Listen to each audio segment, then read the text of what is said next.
Olá, alunos do curso de licenciatura em Química EAD. Sejam muito bem-vindos a mais uma aula da disciplina de Química Analítica 2. Na aula de hoje, nós vamos adentrar um novo módulo, um módulo que fala mais precisamente de química, que é a gravimetria. Porém, na última aula, nós finalizamos o módulo de erro e tratamento de dados analíticos, onde falamos um pouquinho dos tipos de erro, tá ok? Os erros aleatórios e os erros sistemáticos ou determinados, tá ok? A gente definiu cada um desses tipos de erro. Nós também falamos um pouquinho sobre a distribuição normal, que é uma forma de você conseguir quantificar ou determinar um erro aleatório. É uma função matemática que se divide simetricamente em torno de uma média populacional e é empregada para que você consiga dimensionar os erros aleatórios. Nós também falamos um pouquinho de precisão de medida, onde nós aprendemos a calcular o desvio populacional, que é dado pela somatória de xi menos mi dividido por n. Também falamos um pouquinho sobre desvio padrão populacional, sigma, que é dado pela raiz quadrada da somatória de xi menos a média populacional ao quadrado, dividido por n, e os seus respectivos valores amostrais que são mais aplicados para a química analítica. Lembrando que na química analítica nós trabalhamos com um número de amostras menor do que 10. Por isso que não é interessante trabalhar com valores populacionais, e sim com valores amostrais, tá ok? Trabalhamos com valores amostrais como uma forma de dimensionar valores da população. E com isso nós definimos o desvio amostral como sendo a somatória de xi menos x médio, diferentemente da média da população, a média da amostra, dividido por n, e o desvio padrão amostral, que é a raiz quadrada da somatória de xi menos x médio ao quadrado, dividido por n menos 1. Por sinal, esse termo n-1 é conhecido como graus de liberdade. A gente falou também um pouquinho sobre o limite de confiança, que é o quanto a média varia, a variação que a gente tem na resposta em decorrência dos erros em torno da média. E aqui eu já deixei claro para vocês que utilizaremos a média populacional em função da média amostral, calculando em termos de valores T de student e o desvio padrão amostral, tá ok? Visto que trabalharemos com um N menor do que 10. E por fim nós apresentamos alguns testes específicos aqui para a química analítica, o teste F e o teste Q, e falamos também um pouquinho sobre a propagação de erros dentro de um experimento analítico. O teste F, por sinal, ele preza determinar se a diferença entre dois métodos é significativa, tá ok? Por exemplo, se você está desenvolvendo uma metodologia e obtém resultados a partir dessa metodologia, a partir de um teste F, você pode comparar a sua metodologia desenvolvida com a metodologia de referência. E se esse F for maior do que o F crítico, que é um valor tabelado, você tem valores significativamente diferentes entre o resultado da sua metodologia com o resultado de referência. Outro teste que nós comentamos aqui foi o teste Q, que é utilizado para testar se um resultado pode ou não ser excluído. São chamados pontos fora da curva. A partir desse teste, nós conseguimos identificar se alguma das replicatas feitas para uma medida pode ou não ser excluída, tá ok? Mas na aula de hoje nós falaremos especificamente sobre a introdução à análise gravimétrica, a gravimetria como um todo. Gravimetria, que é um método analítico, se baseia na medida da massa, como o próprio o nome já está falando, métrica, medida de gravidade, ou gravidade que faz relação à massa. Nós temos 3 tipos de procedimentos gravimétricos, os principais. Um deles é a gravimetria por precipitação, que é um método quantitativo, onde o analito é separado de uma solução da amostra como na forma de um precipitado, e daí convertido a uma espécie de composição conhecida que pode ser pesada, tá ok? Temos também a gravimetria por volatilização, onde o analito é isolado dos outros constituintes da amostra pela conversão a um gás de composição conhecida. Diferentemente da gravimetria por precipitação, na gravimetria por volatilização, nós formamos um gás de composição conhecida e não um precipitado, tá ok?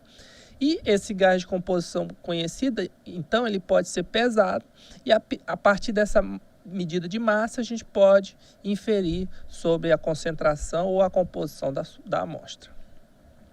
Por fim, nós temos a eletrogravimetria, onde o analito é separado por deposição ou eletrodeposição, né, como é mais conhecida, em um eletrodo por meio de uma aplicação de uma diferença de potencial com geração de corrente. A massa que é depositada ou eletrodepositada sobre o eletrodo é então pesada, por diferença, né? Você tem a placa, o eletrodo antes da eletrodeposição e após a eletrodeposição, por diferença você calcula essa massa e tendo essa massa do analito que foi eletrodepositado, você pode inferir sobre a sua concentração na amostra. O interessante é que todos esses métodos gravimétricos, eles se baseiam em medidas de massa feitas com balanças analíticas. Uma balança analítica, ela é uma balança de alta exatidão e precisão. As mais comuns têm 4 casas decimais.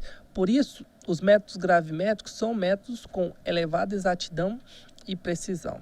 Desde que você tenha analistas bem treinados, reagentes de boa qualidade e vidrarias também de boa qualidade.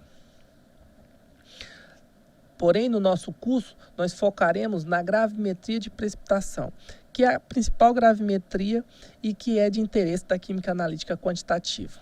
É uma técnica clássica, né? Na gravimetria por precipitação, nós temos então o seguinte passo a passo, né? Primeiro, o analito é convertido a um precipitado pouco solúvel e por conta disso, vocês têm que resgatar todas as informações que já foram passadas para vocês na química analítica qualitativa, no tocante ao equilíbrio de solubilidade, para vocês lembrarem que um precipitado ou um composto pouco solúvel, ele só é formado quando você atinge o KPS, a constante do produto de solubilidade, e a partir da análise desses KPS, você vai poder, então, dimensionar se pode ou não ocorrer a precipitação. Esse precipitado que é formado aqui, a partir do analito, ele deve, então, ser filtrado, lavado para remoção de impurezas. Na etapa 3, esse precipitado, após ser filtrado e lavado, ele deve ser convertido a um produto de composição conhecida. Usualmente, nós usamos tratamentos térmicos para fazer isso, porque o tratamento térmico ele pode eliminar água que está oclusa ou de composição do meu precipitado, assim como matéria orgânica que pode interferir na sua medida. E aí, no passo 4, nós então pesamos esse precipitado, tá ok? Para exemplificar esse passo a passo da gravimetria por precipitação, eu trouxe para vocês aqui a determinação de cálcio em águas naturais, proposto pela Association of Official Analytical Chemistry. Por esse método, nós vamos precipitar cálcio usando como agente de precipitação o ácido oxálico na presença de amônia. O ácido oxálico na presença de amônia libera o íon oxalato e forma íons amônio. Esse íon oxalato reage então com o meu cálcio 2+, que é o meu analito de interesse, formando o precipitado oxalato de cálcio, que é um composto pouco solúvel, configurando aqui a etapa 1. Esse precipitado é então filtrado e lavado, que configura a etapa 2. Aqui eu demonstrei a filtração num cadinho de vidro sinterizado. Essa filtração aqui é a vácuo, que acelera o processo de filtração e garante uma filtração eficiente. E após ser filtrado, o precipitado é então tratado termicamente para atingir uma composição conhecida. Nesse caso aqui, para fazer tratamento térmico, nós usamos convencionalmente uma mufla, tá ok? E esse símbolo, esse triângulo aqui, representa o tratamento térmico. Com esse tratamento térmico, o oxalato de cálcio passa a óxido de cálcio. E a partir do óxido de cálcio, eu posso então, por estequiometria, inferir a concentração de cálcio 2+, na minha amostra de água inicialmente presente ou inicialmente coletada, tá ok? para ser usada em análise gravimétrica, um precipitado ele tem que atender a alguns pré-requisitos. O primeiro você já conhece porque eu já mencionei, que ele deve ser suficientemente pouco solúvel para que as perdas por solubilidade sejam desprezíveis. Se ele for não tão pouco solúvel, durante as etapas de lavagem ou de manipulação desse precipitado, você pode ter alguma perda. E aí a sensibilidade do método é comprometida. Esse precipitado ele deve também ser facilmente filtrável e lavável. E para alcançar essa facilidade de filtração, vocês vão ver na aula de hoje que é importante que ele tenha uma granulometria adequada. E ele não deve arrastar impurezas da solução em que é formado. Por sinal, na próxima aula nós falaremos especificamente dos mecanismos com os quais ocorre o arrasto de impurezas por precipitados. A facilidade com que um precipitado é filtrado, assim como a sua pureza, depende, portanto, do tamanho, forma, carga elétrica das partículas, dentre outras propriedades, tá ok? Mas principalmente tamanho, carga elétrica, forma, como sendo as propriedades mais interessantes para o precipitado. Essas partículas, por sinal, devem ser suficientemente grandes, de modo a não passarem através dos poros do meio filtrante. Por exemplo, você vai usar um papel de filtro com uma determinada granulometria X, e o seu precipitado tem uma granulometria Y que é menor do que a granulometria do seu papel de filtro. Provavelmente você terá muitas perdas na etapa de filtração, e o resultado que você obter não vai expressar a realidade. O tamanho delas depende do tipo de precipitado. Vocês vão ver, a partir dessa aula e da próxima, que a gente tem umas classificações de precipitado, como cristalino, coagulado e gelatinoso. E também depende das condições de precipitação, que é onde nós vamos focar essa aula de hoje. A formação do precipitado, por sinal, ela ocorre basicamente em duas etapas. A primeira é a nucleação, que é um processo que envolve o número mínimo de átomos, íons ou moléculas que se agrupam para formar um sólido estável. Na sequência, nós temos a etapa de crescimento dos cristais, que é um processo pelo qual o núcleo, já formado pelo processo de nucleação, aumenta de tamanho. Tá ok? A primeira etapa, que é a nucleação, ou formação do núcleo de precipitados, núcleos primários, perdão, envolve um número mínimo de átomos, íons ou moléculas que se juntam para formar um sólido estável. Contudo, a maneira como são formados, assim como o tamanho dos núcleos primários, ainda não está bem definido. Não existe um mecanismo que defina corretamente como são formados esses núcleos estáveis. Basicamente, nós temos então, nas etapas de nucleação e crescimento, a representação esquemática. Essa parte cinza aqui representa a solução e esses pontos negros representam os núcleos. A partir então de uma solução supersaturada, nós temos o crescimento desses cristais em torno desses núcleos e a formação dos meus grãos de maior granulometria. Os núcleos não são estáveis e crescem até atingir o tamanho das partículas coloidais. Mais adiante a gente vai falar um pouquinho sobre as partículas coloidais, inclusive vamos apresentar o diâmetro relativo dessas partículas. Daí em diante, ou eles param de crescer e permanecem no estado de partícula coloidal, como o cloreto de prata e o hidróxido de ferro, ou eles continuam a crescer até formarem cristais grandes, como o sulfato de bário. Na representação esquemática, nós temos então que os íons numa solução supersaturada vão apresentar um diâmetro entre 0,0001 a 0,001 micrômetros. Vão então formar os meus núcleos que não são filtráveis. E a partir desses núcleos, nós temos então a etapa de crescimento de partículas para formar as partículas coloidais não filtráveis, que aí vão ter um diâmetro de 0,001 até 0,1 micrômetros. Se a gente encerrar a etapa de crescimento aqui com a formação das partículas coloidais, nós temos então a formação de colóides estabilizados. Se ele continuar crescendo, nós temos a formação de cristais pequenos, com diâmetro de 0,1 a 10 micrômetros. E se ele continuar crescendo mais ainda, que é o desejável na gravimetria, nós temos a formação de cristais grandes, como o sulfato de bário, que tem um diâmetro médio aí maior do que 10 micrômetros.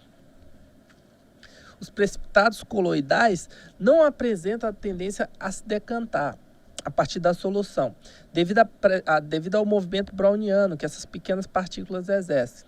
O movimento browniano, vocês devem estar lembrados da química geral, que é um movimento aleatório de partículas.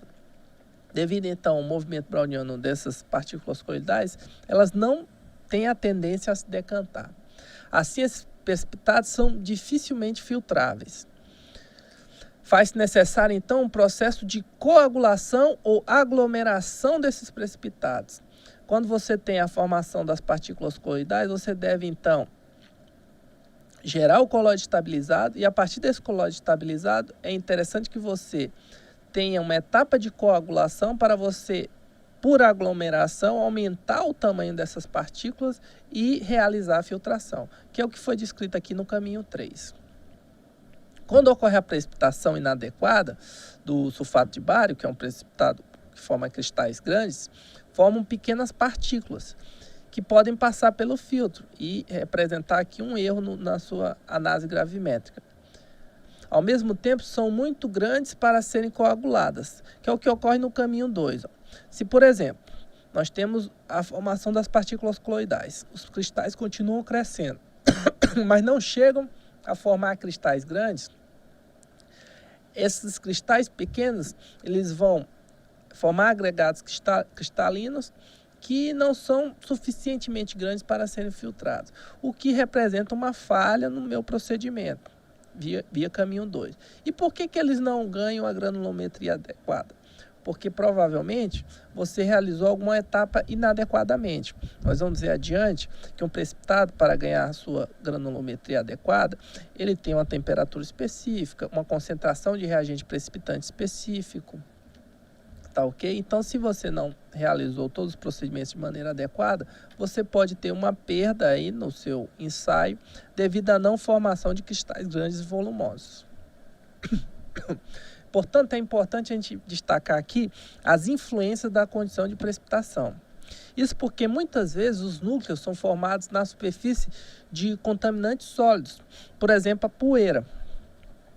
A precipitação posterior, então, envolve uma competição entre a nucleação adicional e o crescimento de núcleos existente ou crescimento de partícula. Na verdade, quando você tem a formação de um precipitado, você tem os dois mecanismos que ocorrem sequencialmente ou em mecanismo de competição, a nucleação e o crescimento de partícula. Se a nucleação predominar no meu sistema, o resultado é um precipitado contendo grande número de pequenas partículas. Ou seja, eu tenho um grande número de núcleos, mas eles não crescem adequadamente porque eu tenho a etapa de nucleação predominando. Se, por outro lado, a etapa de crescimento predomina, o número pequeno de partículas grandes é produzida, que é o ideal aqui para a gravimetria. Lembrando, o ideal é que tenhamos precipitados com uma granulometria adequada. E essa granulometria adequada é uma granulometria com diâmetro superior a 10 micrômetros. Tá ok? Em algumas áreas, no entanto, é interessante que o precipitado seja formado por pequenas partículas. Por exemplo, na catálise. Na catálise é interessante que você tenha, na área de catálise, né, catálise química ou eletroquímica, é interessante que você tenha a formação de muitas pequenas partículas, ou seja, que seja predominante a etapa de nucleação. Por quê? Porque quanto maior o número de pequenas partículas, maior a área ativa do teu material, ou seja, mais catalítico é o seu material. Então, a predominância de uma etapa de nucleação ou de crescimento de partículas vai depender da tua aplicação. Se você pretende usar esse precipitado na gravimetria, o ideal é que ele seja de maior diâmetro, maior granulometria. Se é na catálise, o ideal é que a etapa de nucleação predomine e ele tenha uma área de contato maior, ou seja, partículas menores. Acredita-se que a velocidade de nucleação aumenta enormemente com a elevação da supersaturação relativa. Gravem bem esse termo. Já a velocidade de crescimento melhora apenas moderadamente com a supersaturação relativa. Mas o que vem a ser essa supersaturação relativa? A supersaturação relativa foi definida pelo cientista von Weimer a partir da seguinte equação. Supersaturação relativa é igual à concentração do soluto em qualquer instante, CT, menos a solubilidade no equilíbrio, dividido pela solubilidade no equilíbrio. O termo CT menos N é conhecido como supersaturação. E CT menos S dividido por S, supersaturação relativa. Lembrando, a velocidade de nucleação ela aumenta enormemente com o aumento da supersaturação relativa, ou seja, quanto maior a supersaturação relativa, maior a velocidade de nucleação. Já a velocidade de crescimento, ela aumenta moderadamente com a elevação da supersaturação relativa. Essa supersaturação relativa, então, pode ser manipulada para se obter um precipitado adequado. E essa manipulação pode ser realizada a partir da modificação de alguns parâmetros, tais como pH, temperatura, uso de soluções diluídas, ou seja, modificando a concentração do soluto, o meu CT, e adição lenta de reagentes. Por sinal, a adição lenta de reagentes é fundamental quando você deseja um precipitado de maior granulometria, como a gente vai ver na próxima aula, quando a gente for falar de precipitação em solução homogênea. Por exemplo, em temperaturas elevadas, ocorre o favorecimento do aumento da solubilidade do precipitado, que é representado aqui por S, é que. Olhem bem que eu deixei um asterisco aqui. Esse aumento da solubilidade associado a temperaturas elevadas, de acordo com o princípio de Le Chatelier, que a gente viu no semestre passado, ele vai depender do tipo de reação. Se a reação é exotérmica, libera calor, e você aumenta a temperatura, o equilíbrio vai ser deslocado no sentido contrário. Agora, se a reação é endotérmica e absorve calor, e você aumenta a temperatura, você vai deslocar essa reação no sentido direto. Então, basicamente, a solubilidade vai aumentar com a temperatura apenas em reações endotérmicas. Ou seja, se a gente aumenta a temperatura e, como consequência disso, a gente tem um aumento da solubilidade, como a supersaturação relativa é inversamente proporcional à solubilidade, nós temos uma diminuição da supersaturação relativa. Com a diminuição da supersaturação relativa, nós temos então o favorecimento da etapa de crescimento de cristais. E, como consequência disso, quando nós temos um favorecimento da etapa de crescimento de cristais, nós temos um pequeno número de partículas grandes produzidas, que é o ideal para a gravimetria.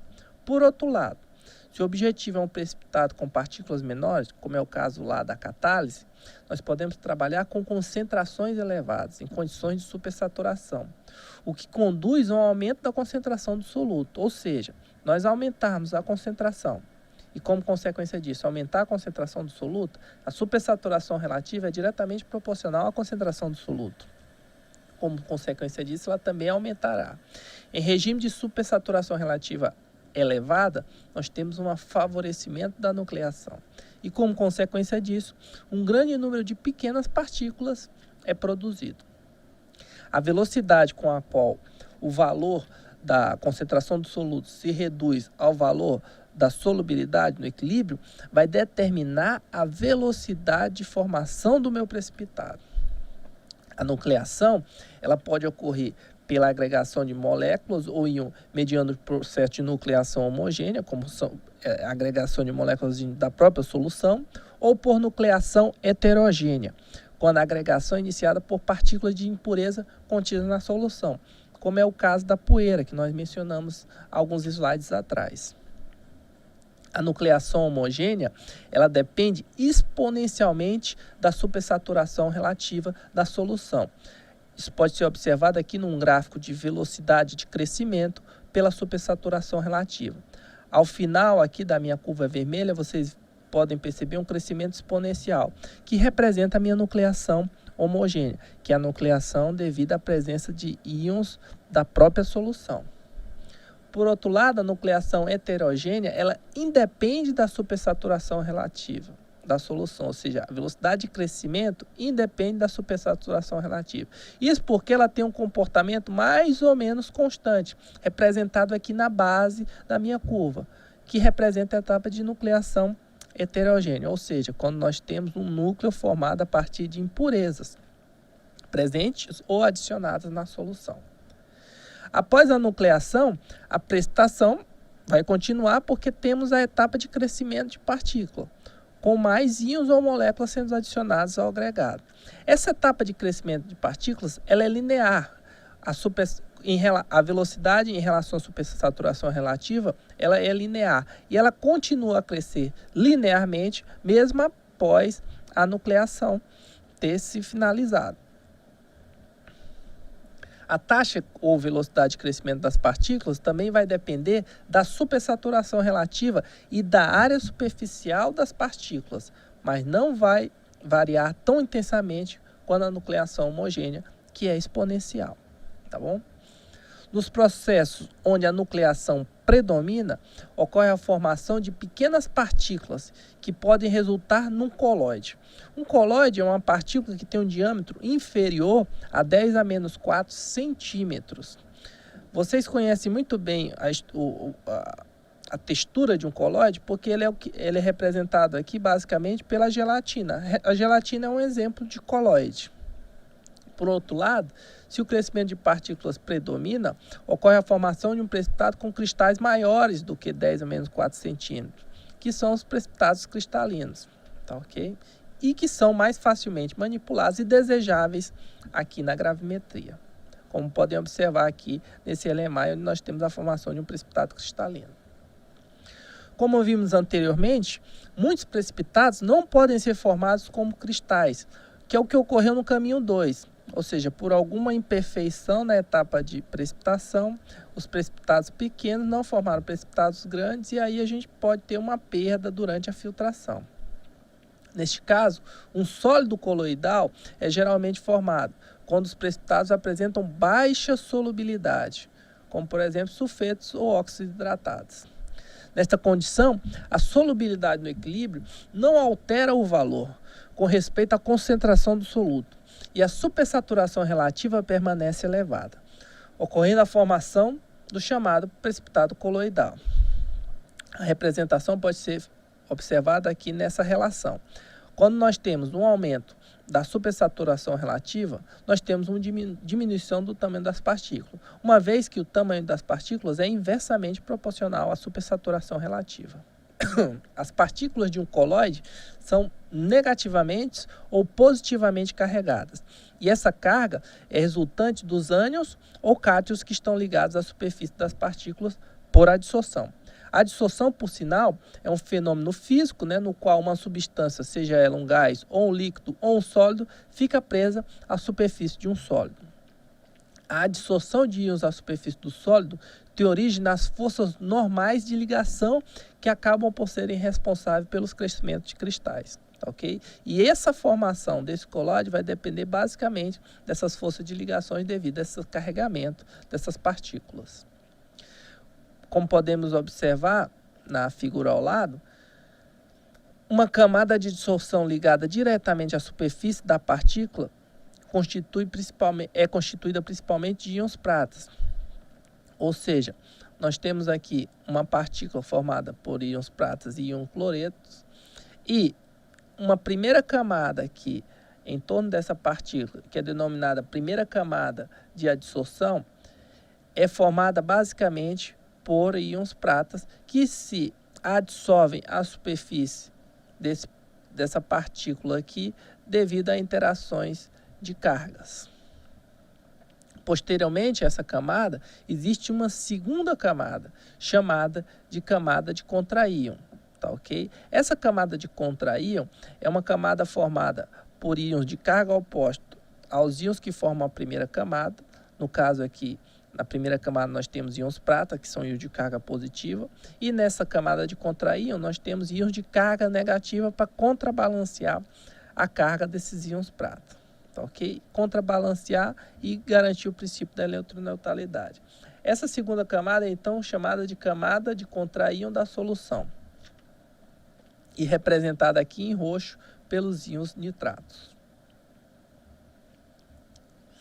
Esse arranjo aqui, onde nós temos duas camadas, é chamado como dupla camada elétrica e é o principal responsável pela estabilidade de uma suspensão coloidal. E por que ela é estável? Porque nós temos cargas positivas contrabalanceando cargas negativas. Nós temos uma partícula eletricamente neutra que se movimenta na solução a partir de movimentos brownianos. E com isso ela não tende a precipitar e, como consequência disso, gera todos os inconvenientes que uma suspensão coloidal ou coloide traz para a gravimetria. Tá, ok? É justamente o tamanho da dupla camada elétrica e sua carga efetiva que evita a coagulação e formação de grandes aglomerados, dificultando a precipitação de suspensão coloidais. Uma maneira de melhorar a aglomeração das partículas coloidal é diminuindo a dupla camada elétrica. Por exemplo, se vocês utilizarem soluções diluídas, vocês têm uma diminuição da dupla camada elétrica e, como consequência disso, vocês podem formar ou aglomerar partículas de colóide, dando a ele um maior tamanho, um maior volume. Essa diminuição na camada de contraíon favorece a aproximação de outras partículas devido a uma menor distância entre elas, e assim as forças de aglomeração são suficientemente efetivas para formar um precipitado coagulado. Para finalizar essa aula, nós falaremos então de um procedimento gravimétrico fundamental aqui para garantir o aumento do tamanho dessas partículas. Esse procedimento é conhecido como envelhecimento de precipitado e nada mais é do que deixar o meu precipitado formado em repouso na presença da água-mãe. A água-mãe é o sobrenadante juntamente com o meu reagente de precipitação, tá ok? Durante um tempo determinado antes de ser filtrado. Esse envelhecimento do precipitado é definido como um conjunto de transformações irreversíveis que ocorrem no precipitado depois que ele se formou e também pode ser conhecido como digestão do precipitado. Durante esse processo, as partículas tendem a dissolver-se e a se reprecipitarem sobre a superfície de cristais maiores. Ou seja, nós temos a solubilização de partículas menores e a reprecipitação dessas partículas maiores sobre a superfície de partículas maiores. Tá, ok? Esse fenômeno ele é conhecido como amadurecimento de Oswald e ocorre justamente porque partículas menores são mais solúveis que as partículas maiores. Além disso, durante o processo de digestão, as moléculas de água que estão fracamente ligadas ao meu precipitado têm a tendência de se desligar deste precipitado. Por fim, em altas temperaturas, a energia cinética das partículas é maior e, desta forma, a partícula pode superar a barreira imposta pela dupla camada. Em alguns casos, pode ser preciso aumentar a concentração do meu eletrodo de suporte na solução para diminuir justamente a região da dupla camada elétrica pela redução do volume que contém o contraíon necessário para balancear a carga da minha camada de adsorção primária. Como nós já falamos algumas aulas atrás, na análise laboratorial, o químico está interessado no precipitado formado, na gravimetria, no caso da gravimetria. E desta forma, ele precisa eliminar resíduos que possivelmente tenham precipitado junto com o meu produto.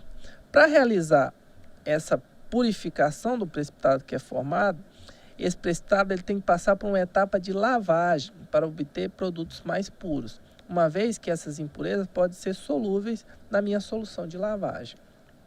Entretanto, durante o processo de lavagem, esse precipitado coloidal, se ele for um precipitado coloidal coagulado, ele pode sofrer um processo inverso, voltando ao seu estado disperso. Esse processo inverso de solubilização do meu colóide coagulado é denominado de peptização e ocorre quando parte do eletrólito responsável pela coagulação é levado embora pela solução de lavagem.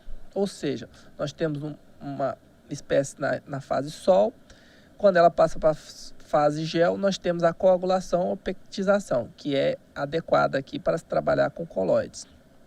No entanto, uma lavagem excessiva pode peptizar esse colóide, ou seja, voltá-lo à fase sol, da fase gel para a fase sol. Esse processo aumenta o volume da camada do contraíon, restabelecendo as forças de repulsão do colóide, as quais fazem as partículas se desprenderem uma das outras. Para resolver esse problema, podemos substituir a água pura na etapa de lavagem por uma solução contendo eletrólito que se volatiliza ou sofre decomposição quando o precipitado é seco ou calcinado. Tá ok? Como atividade de nível 1, então, para essa primeira aula de gravimetria, nós temos o questionário online 2, tá ok? Que corresponde à nossa atividade 2 e que deve ser entregue até as 23 horas e 55 minutos do dia 13 de setembro. Nós temos também uma atividade de nível 3, que corresponde à postagem de atividade do módulo 3. São essas atividades do nosso livro texto e que também deve ser entregue até as 23 horas e 55 minutos do dia 13 de setembro. Na próxima aula, nós continuaremos falando de gravimetria, tá ok? Que corresponde ao módulo 3 do nosso livro texto, parte 2, onde nós falaremos mais precisamente da contaminação de precipitados, da precipitação em solução homogênea e onde nós falaremos um pouquinho também de alguns cálculos envolvendo a análise gravimétrica. Ok? Obrigado pela atenção de todos e até a próxima semana.